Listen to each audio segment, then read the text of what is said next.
চলো শুরু করি। কি বাসর? বাসর তো চলছে, আপনি কি বাসর ঘরের বাইরে আছেন? না, তাহলে নতুন করে আবার কিসের বাসর শুরু করবেন? বউয়ের এমন কথা লজ্জায় পড়ে গেলাম। সত্যি কথা বলতে বাসর ঘরে বাসর কিভাবে শুরু করতে হয় সেটা আমি জানি না। আর তাছাড়া ত্রিনার সাথে আমার সেটেল ম্যারেজ, পারিবারিকভাবে আমাদের বিয়েটা হয়েছে। বিয়ের এক সপ্তাহ আগেও আমরা একজন আর একজনকে চিনতাম না। আর তাছাড়া বিয়ের কথা ঠিক হলে অনেক ছেলে মেয়ে একজন আর একজনের সাথে মোবাইলে হলেও কথা বলা শুরু করে, কিন্তু আমি অফিসের কাছে এত বেশি ব্যস্ত ছিলাম যার কারণে ত্রিনার সাথে আমার তেমন কথা বলা হয়নি, তাই দুজনের দূরত্বটা এত বেশি কাছাকাছি নিয়ে যেতে পারেনি। যাই হোক, এখন একটু ঘনিষ্ঠ হওয়ার চেষ্টা করছি। এবার কিছুটা স্বাভাবিক হয়ে বললাম, স্বামী স্ত্রীর মধ্যে যা হয় তাই করতে চাচ্ছি। ত্রিনা একটা মিষ্টি হাসি দিয়ে বলল, বুঝেছি, আপনি স্বামীর পূর্ণ অধিকার চান। যদি আরেকটু ক্লিয়ার করে বলতে চাই তাহলে আপনি আমার কাছে শারীরিক অধিকার চান। আমি লজ্জায় পড়ে গেলাম, মাথা নিচু করে বললাম, ঠিক ধরেছেন। বয়স কত?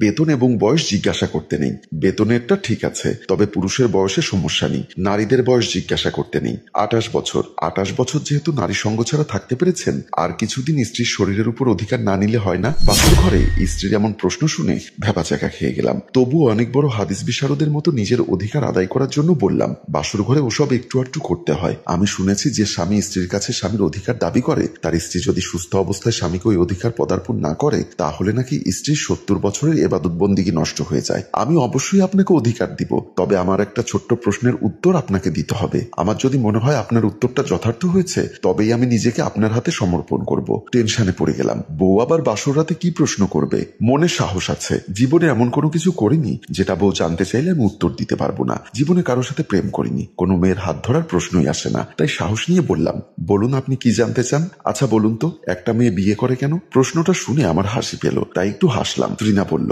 হাসছেন কেন? এটা একটা প্রশ্ন হলো? একটা মেয়ে বিয়ে করে কেন? এটা কোনো প্রশ্নের পর্যায়ে পড়ে? দেখুন মিস্টার আরিয়ান, প্রশ্নটাকে আপনি যতটা সহজ মনে করছেন প্রশ্নটা কিন্তু অতটাও সহজ নয়। খুব চিন্তা ভাবনা করে উত্তর দিবেন। আমি তো আগেই বলেছি, আপনার উত্তর যদি আমার মন মতো হয় তাহলে আমি নিজেকে আপনার কাছে সমর্পণ করব, আর যদি মনে হয় উত্তরটা যথার্থ না তাহলে আমার মন মতো উত্তর যতদিন না পাচ্ছি ততদিন আপনি আমাকে স্পর্শ করতে পারবেন না। এবার একটু টেনশনে পড়ে গেলাম, ভাবতে লাগলাম কি উত্তর দেওয়া যায়। অনেকক্ষণ ধরে ভাবলাম। ত্রিনা আমার দিকে আর চোখে তাকাচ্ছে আর মিটিমিটি হাসছে। অনেক ভেবেচিন্তে উত্তর দিলাম, সহজ উত্তর। কি?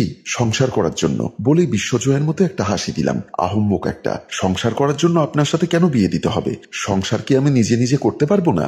আপনার উত্তরটি আমার পছন্দ হয়নি। শুনে মনটা খারাপ হয়ে গেল। ত্রিনা আবার বলল, যান বাইরে ঘুরে আসুন, রাস্তায় হাঁটতে হাঁটতে চিন্তা করে দেখুন একটা মেয়ে বিয়ে করে কেন, বা একটা মেয়েকে বিয়ে দেয় কেন। যদি ভালো উত্তর খুঁজে পান তাহলে বাসর ঘরে ফিরে আসবেন। আমি ততক্ষণ পর্যন্ত আপনার জন্য অপেক্ষা করব। কি আর করার, পরাজিত সৈনিকের মতো বাসর ঘর থেকে বের হয়ে চলে আসলাম। বাসর ঘর থেকে বের হয়ে ড্রয়িং রুমের পাশ দিয়ে যখন ঘরের বাইরে চলে যাচ্ছিলাম তখন ড্রয়িং রুম থেকে বড় ভাই এবং ভাবি আমাকে লক্ষ্য করে বড় ভাই আমাকে ডাক দিয়ে বলল, আরিয়ান এত রাত্রে কই যাচ্ছিস? একটু জরুরি কাজে বের হচ্ছি। আজ তোর বাসর রাত। কি এমন জরুরি কাজ তোর এত রাত্রে বাহিরে যেতে হবে? ভাবি কি জানি কি বুঝে বড় ভাইকে বলল, আরিয়ান ছেলে মানুষ, একটু বাহিরে যেতে চাচ্ছে, যাক, সমস্যা কি? তারপর ভাবি হাসতে হাসতে আমার কাছে এসে বলল, বাসর ঘরে কি করণীয় কিংবা বাসর ঘরে কি কি লাগবে সেটা আগে থেকে ব্যবস্থা করে রাখতে হয়। বোকা দেবর আমার, বাসর ঘরের কথা শুনে হুট করে বাসর ঘরে ঢুকে গেলে, কিন্তু বাসর ঘরে কি কি লাগবে সেটা নিয়ে যাওনি, তাই না? আমি বুঝতে পেরেছি ভাবি অন্য কিছু মিন করছে, তাই ভাবিকে বললাম, ভাবি তুমি যা মিন করছো সব কিছুই না। তাহলে কি? কিছু না, এমনি সাইফুলের সাথে দেখা করতে যাচ্ছি। বাসর ঘরে বসেও বন্ধুকে ভুলতে পারছো না, তাই বন্ধুর সাথে দেখা করতে যাচ্ছ?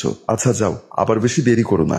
বাসর ঘরে বেশিক্ষণ বউকে একা রাখতে নেই। তারপর আমি ঘর থেকে বের হয়ে গেলাম। রাস্তা দিয়ে হাঁটছি আর বউয়ের প্রশ্নটা মনে মনে আওড়াচ্ছি। বউ প্রশ্ন করেছে, একটা মেয়ে বিয়ে করে কেন, বা একটা মেয়েকে বিয়ে দেওয়া হয় কেন? সত্যি তো, প্রশ্নটা যতটা সহজ উত্তরটা ততটা সহজ নয়। একটু একটু বৃষ্টি পড়ছে। শেরওয়ানি পাগড়ি পরা একজন বর এত রাতে বাসর ঘর ফেলে রাস্তা দিয়ে হাঁটছি দেখলে মানুষ আমাকে নির্ঘাত পাগল ভাববে। সে যাই ভাববে ভাবুক, প্রশ্নের উত্তরটা না নিয়ে গেলে বউ তাকে স্পর্শ করতে দেবে না। তাই যে কোনো ভাবেই প্রশ্নের উত্তরটা আমার চাই। ভাবতে ভাবতে আর রাস্তা দিয়ে হাঁটতে হাঁটতে সাইফুলদের বিল্ডিং এর নিচে চলে আসলাম। আমি অবশ্য সাইফুলকে বাসা থেকে বের হতে হতে ফোন করেছিলাম, তাই সাইফুল বিল্ডিং এর নিচে আমার জন্য অপেক্ষা করছে। আমাকে দেখে সে বলল, কি ব্যাপার দোস্ত, বাসর ঘর ফেলে হঠাৎ আমাকে তলব করলি? সাইফুল, তুই তো আমার আগে বিয়ে করেছিস, তাই তোর অভিজ্ঞতাটা বেশি থাকা দরকার। আমাকে কথা শেষ করতে না দিয়ে সাইফুল বলল, বুঝতে পেরেছি তুই নিজেকে দুর্বল মনে করছিস। প্রথম প্রথম সব পুরুষেরই নিজেকে দুর্বল ভাবে, কিন্তু কয়েকবার হয়ে গেলে দেখবি তুই অনেকক্ষণ লাস্টিং করতে পারবি। আমি তাকে থামিয়ে দিয়ে বললাম, সারাক্ষণ এগুলো নিয়ে থাকিস তাই না?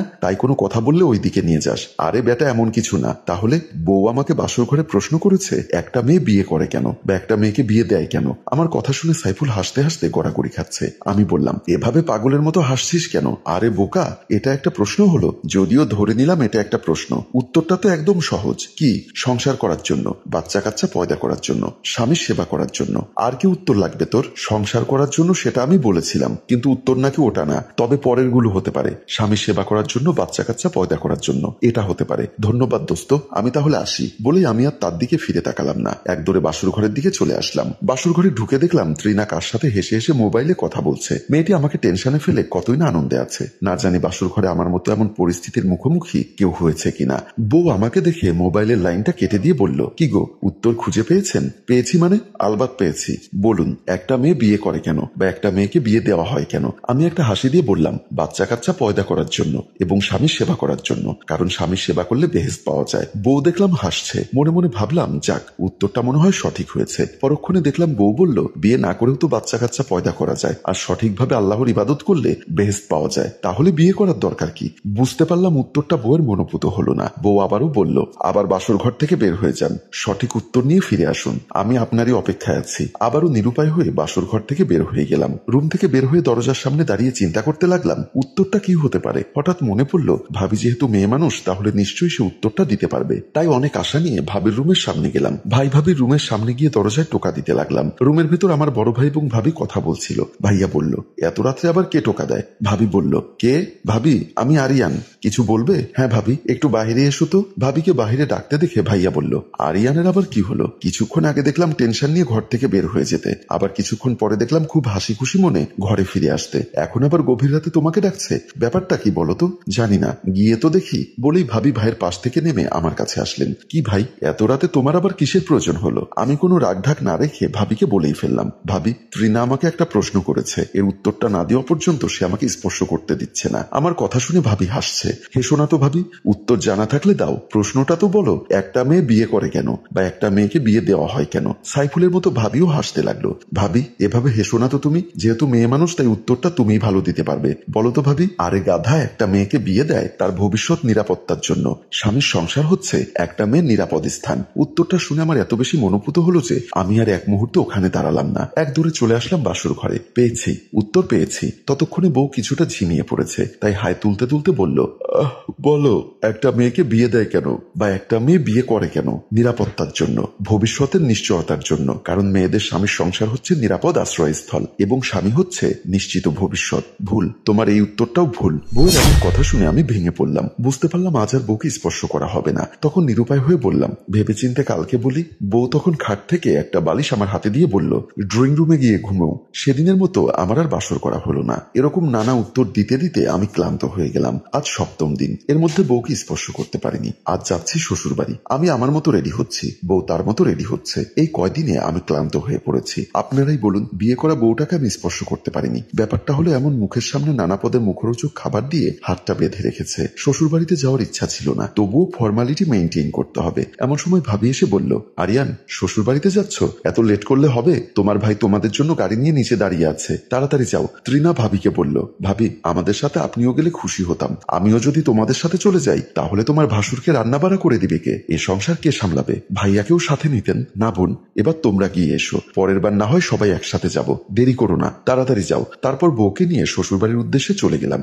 শ্বশুরবাড়িতে এসে কলিং বেল টিপতেই আমার ছোট শালিকা রোশনি এসে দরজা খুলে দিল। আমরা রুমের ভেতর ঢুকতেই আমার ছোট শালিকা ত্রিনাকে জড়িয়ে ধরে বলল, মা, বাবা, দেখে যাও, আপু আর দুলাভাই এসেছে। এমন সময় আমার শ্বশুর শাশুড়ি আসলেন। আমি শ্বশুর শাশুড়িকে সালাম করলাম। আমার শাশুড়ি ত্রিনাকে জড়িয়ে ধরে বলল, এত শুকিয়ে গেছিস কেন? শ্বশুর বাড়িতে কি খেতে পাসনি? মা, তুমি যে কি বলো না, বাবা মায়ের এই একটাই সমস্যা, কয়েকদিন ছেলে মেয়েকে না দেখলেই ওনারা মনে করে ছেলে মেয়ে শুকিয়ে গেছে। আচ্ছা বাদ দাও, কিছু খেতে দাও।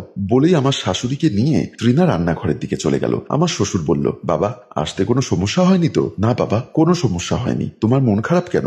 সত্যি কথা বলতে ত্রিনার প্রশ্নটা সারাক্ষণ আমার মাথায় ঘুরপাক খাচ্ছে। এর উত্তর কি হতে পারে? আমি কিছুটা মন মরা, যেটা আমার শ্বশুরের চোখ এড়াতে পারেনি। কি জানি কি ভেবে আমি শ্বশুরকে প্রশ্নটা করেই বসলাম, আচ্ছা বাবা, আপনাকে একটা প্রশ্ন করি, উত্তরটা দিতে পারবেন? আমার কথা শুনে আমার আমার শ্বশুর কিছুটা ঘাবড়ে গেল। আমি বললাম, আচ্ছা বাবা, একটা মেয়ে বিয়ে করে কেন, বা একটা মেয়েকে বিয়ে দেওয়া হয় কেন? আমার শ্বশুর এক কথায় উত্তর দিলেন, পরিপূর্ণ স্বাধীনতার জন্য। উত্তরটা শুনে আমি অবাক হলাম বটে। আমার শ্বশুর আমাকে পাশ কেটে চলে গেলেন। আমি মনে মনে ভাবলাম, পরিপূর্ণ স্বাধীনতার জন্য মানে? ভাবতে ভাবতে আমি রুমের ভেতর গেলাম। রুমের ভেতরে এসে দেখলাম আমার বউ খাটের উপর বসে তার বোনের সাথে কথা বলছে। আমি রুমে ঢোকার সাথে সাথে বলল, তুমি প্রশ্নটা বাবাকে করেছিলে? হ্যাঁ। বাবা কি বলল? বলল একটা মেয়েকে বিয়ে দেওয়া হয় বা একটা মেয়ে বিয়ে করে পরিপূর্ণ স্বাধীনতার জন্য। আমার স্ত্রী একটা স্বস্তির নিঃশ্বাস ফেলে বলল, এটা সঠিক উত্তর। আমি এটাই তোমার কাছে শুনতে চেয়েছিলাম। এটা কেমন উত্তর হলো? আমি তো যতটুকু জানি, একটা মেয়ে তার বাপের বাড়িতে পরিপূর্ণ স্বাধীনতা পায়। স্বামীর ঘরে গেলে নানা ধরনের বাধা বিপত্তি থাকে। তোমাদের এই ধারণাটাই ভুল। একটা মেয়ে কখনোই তার বাপের বাড়িতে পরিপূর্ণ স্বাধীনতা পায় না, কারণ সে যদি তার বাপের বাড়িতে পরিপূর্ণ স্বাধীনতা ভোগ করতে চায়, তাহলে নানা জনে তার নামে নানান ধরনের কথা রটায়। তোমাকে একদিনের একটা উদাহরণ দিলে ব্যাপারটা তোমার কাছে ক্লিয়ার হয়ে যাবে। একদিন আমি স্কুলে যাচ্ছিলাম, দরজার সামনে যেতেই মা এসে বলল,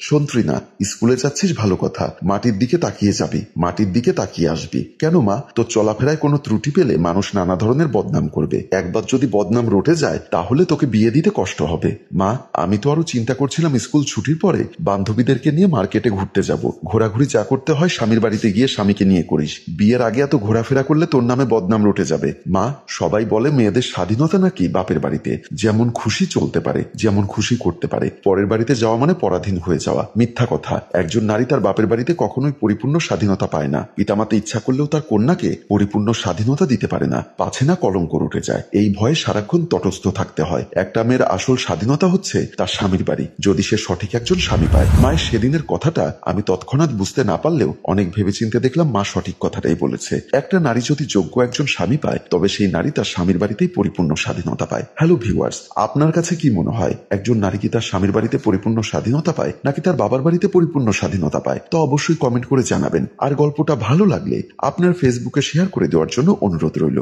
ধন্যবাদ।